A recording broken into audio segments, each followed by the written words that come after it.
d'agglomération Hérault-Méditerranée, mesdames, messieurs les vice-présidents de la communauté d'agglomération Hérault-Méditerranée, mesdames, messieurs les élus, monsieur le directeur régional adjoint des affaires culturelles, madame la conseillère pour les arts plastiques, mesdames, messieurs les agents et techniciens des collectivités territoriales, mesdames, messieurs, en vos grades et qualités, mesdames, messieurs. Il est des lieux qui tirent l'âme de sa léthargie, des lieux enveloppés, baignés de mystère, élus de toute éternité pour être le siège de l'émotion religieuse. Ici, nous éprouvons soudain le besoin de briser de chétives entraves pour nous épanouir à plus de lumière. D'où vient la puissance de ces lieux? Combien de fois, au hasard d'une heureuse et profonde journée, n'avons-nous pas rencontré la lisière d'un bois, un sommet, une source, une simple prairie, qui nous commandait de faire taire nos pensées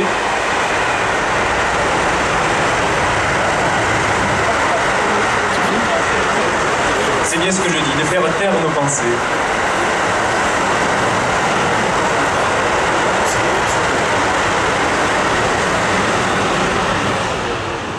De faire taire nos pensées et d'écouter plus profond que notre cœur. Silence. Les dieux sont ici, illustres ou inconnus, oubliés ou à naître. De tels lieux nous entraînent, nous font admettre insensiblement un ordre de faits supérieur à ceux où tourne à l'ordinaire notre vie. Il y a des lieux où souffle l'esprit. Maurice Barrès, La Colline inspire. Tous nos partenaires dans cette magnifique aventure que le Château Laurent nous propose et que Yann Yopis a décrit avec la poésie qu'on lui connaît. Remercier en premier lieu la DRAC et monsieur le directeur, monsieur Tour qui est là et qui la représente et toutes vos équipes avec vous qui ont travaillé remarquablement bien avec les équipes de l'agglomération Hérault-Méditerranée, notamment Laurent Félix qui est ici, puisque nous avons réalisé, vous avez publié cet ouvrage que nous vous distribuerons à l'occasion de la visite sur le Château Laurent et donc ça montre tout l'intérêt que l'État et sa direction culturelle porte à cet édifice. Vous allez voir donc la réalisation de ce salon de musique avec bien entendu les artistes qui viennent de vous être présentés, ce couple magique qui a dans l'art contemporain sublimé ce salon de musique et vous allez le voir. D'ailleurs je vois que le directeur du FRAC est parmi nous aussi, vous savez qu'il y a une magnifique exposition d'art contemporain également dans la salle Molière en ce moment.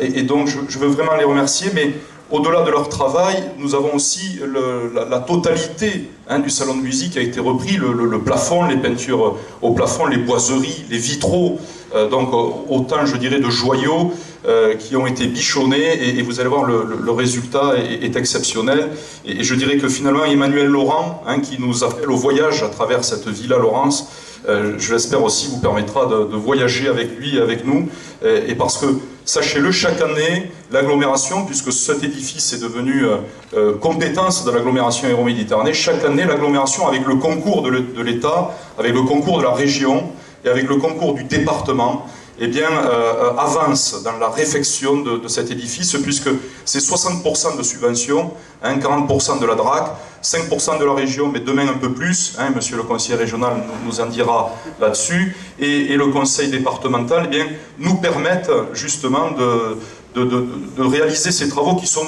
vous le comprenez bien, assez colossaux.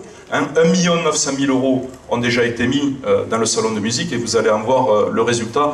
Donc véritablement, je tenais à les remercier tous, parce que sans eux, nous n'en serions pas là aujourd'hui. Et je vous remercie parce que je sais que l'ensemble des Agatois sont très attachés à la Villa Laurence, et ainsi que tous les amateurs d'art et d'art contemporain.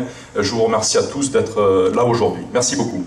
Je vais dire un mot, parce qu'au-delà de la félicitation des partenaires institutionnels, c'est qu'il y a dans ce Château Laurence un acte d'amour. D'abord d'Emmanuel Laurens à l'égard de sa femme, la cantatrice Louise Blotte, et ce salon de musique est une invitation là aussi au vagabondage. Il y a même presque une puissance érotique, disons-le, charnelle dans ces lieux, et que la commande publique est aboutie à choisir un couple, Ida et Wilfried, de Boulogne et de Belgrade, à mon avis, est le symbole de la puissance symbolique de ces lieux, et puisque vous nous invitez à l'amour, nous voulions tous vous en remercier parce que ça nous va droit au cœur. Allez, on termine avec monsieur le directeur de la DRAC.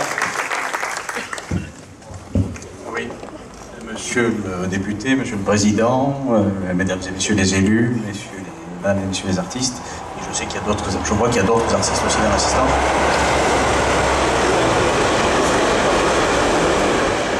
Oui, j'ai grandi à peu près dans une maison située à la même distance, donc on s'arrêtait à chaque fois.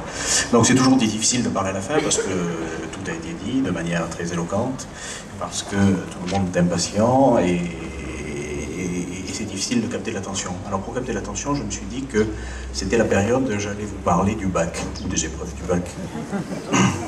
Parce que moi je fais partie, comme un certain nombre d'ici, de parents qui attendent, pour certains avec anxiété, pour d'autres avec sérénité, les résultats du bac. Donc on est encore dans la période du bac. Et donc je me suis penché sur les épreuves de philo. Alors, la politique échappe-t-elle à l'exigence de vérité? Je vois aux mines sévères qui m'entourent que je bazarde peut-être loin. D'ailleurs, avec le nombre élu qui est ici, l'exercice serait hasardeux et périlleux, donc je ne m'y lancerai pas. Notre sujet, suis-je ce que mon passé a fait de moi? Alors je crois que là on est plus au cœur de ce qui nous rassemble aujourd'hui et de ce que la Villa Laurence a été et de ce qu'elle sera demain. Je ne ferai pas un cours de philosophie, j'en serais bien incapable. Je voudrais juste insister sur le fait que, effectivement, ici, l'effort a été entrepris depuis longtemps, mais on a la conjonction de la restauration du patrimoine et de la commande publique. C'est pas si courant que ça. Et cette commande publique, ça fait une trentaine d'années que ça existe. Il n'y a pas souvent de la conjugaison avec le patrimoine. Donc, il y en a des exemples connus nationalement, celui du plafond de Marc Chagall à l'Opéra de Paris, celui de André Masson à l'Odéon. Il y a des exemples plus connus en région, dans la grande région. Les vitraux de Pierre Soulages à Conques, les vitraux de Claude Viala à Aigues-Mortes, et peut-être qu'un jour il y aura aussi l'œuvre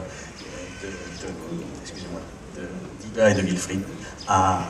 Juste avant de découvrir vraiment, je vous demande 2 petites minutes de patience supplémentaire pour que Wilfried nous dise un petit mot avec sa compagne, voilà, nous dise un petit mot sur l'œuvre qu'ils ont réalisée. Alors tout d'abord, nous sommes très heureux d'être ici.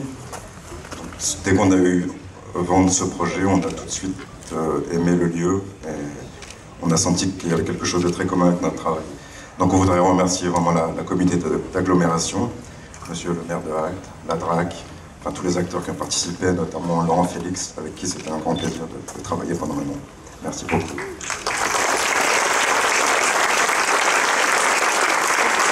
Bien.